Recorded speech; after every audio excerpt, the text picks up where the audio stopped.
بسم اللہ الرحمن الرحیم۔ السلام علیکم ناظرین۔ حضرت داؤد علیہ السلام کی قوم کے 70,000 آدمی عقبہ کے پاس سمندر کے کنارے ایلا نامی گاؤں میں رہتے تھے، اور یہ لوگ بڑی فراخی اور خوشحالی کی زندگی بسر کرتے تھے۔ اللہ تعالیٰ نے ان لوگوں کا اس طرح امتحان لیا کہ ہفتے کے دن مچھلی کا شکار ان لوگوں پر حرام فرما دیا، اور ہفتے کے باقی دنوں میں شکار حلال فرما دیا، مگر اس طرح ان لوگوں کو آزمائش میں مبتلا فرما دیا کہ ہفتے کے دن بے شمار مچھلیاں آتی تھیں اور دوسرے دنوں میں نہیں آتی تھیں۔ تو شیطان نے ان لوگوں کو یہ ہیلا بتا دیا کہ سمندر سے کچھ نالیاں نکال کر خشکی میں چند حوض بنا لو، اور جب ہفتے کے دن ان نالیوں کے ذریعے مچھلیاں حوض میں آ جائیں تو نالیوں کا منہ بند کر دو، اور اس دن شکار نہ کرو بلکہ دوسرے دن آسانی کے ساتھ ان مچھلیوں کو پکڑ لو۔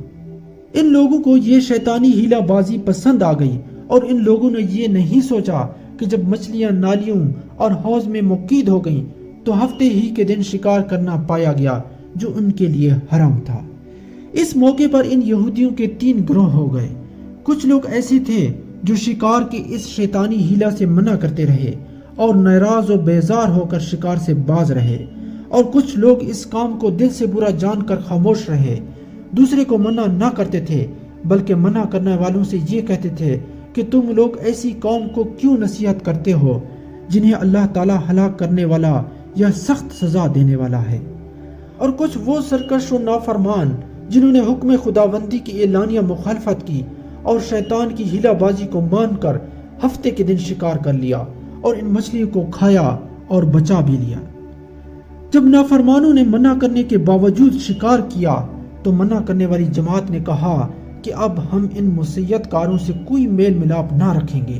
چنانچہ ان لوگوں نے گاؤں کو تقسیم کر کے درمیان میں ایک دیوار بنا لی اور آمد و رفت کا ایک الگ دروازہ بھی بنا لیا۔ حضرت داؤد علیہ السلام نے غضبناک ہو کر شکار کرنے والوں پر لعنت فرما دی۔ اس کا اثر یہ ہوا کہ ایک دن خطا کاروں میں سے کوئی بھی باہر نہ نکلا، تو انہیں دیکھنے کے لیے کچھ لوگ دیوار پر چڑھ گئے تو کیا دیکھا کہ وہ سب بندروں کی صورت میں مسخ ہو گئے ہیں۔ اب لوگ ان مجرموں کا دروازہ کھول کر اندر داخل ہوئے تو وہ بندر اپنے رشتہ داروں کو پہچانتے تھے اور ان کے پاس آ کر ان کے کپڑوں کو سونگھتے تھے اور زار و کتار روتے تھے، مگر لوگ ان بندر بن جانے والوں کو نہیں پہچانتے تھے۔ ان بندر بن جانے والوں کی تعداد 12,000 تھی۔ یہ سب 3 دن تک زندہ رہے اور اس درمیان میں کچھ بھی کھا پی نہ سکے، بلکہ یوں ہی بھوکے پیاسے سب کے سب ہلاک ہو گئے۔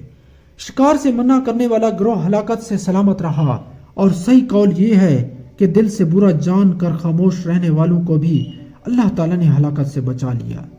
مزید ایسی ویڈیوز دیکھنے کے لیے ہمارے چینل کو سبسکرائب کریں۔ شکریہ۔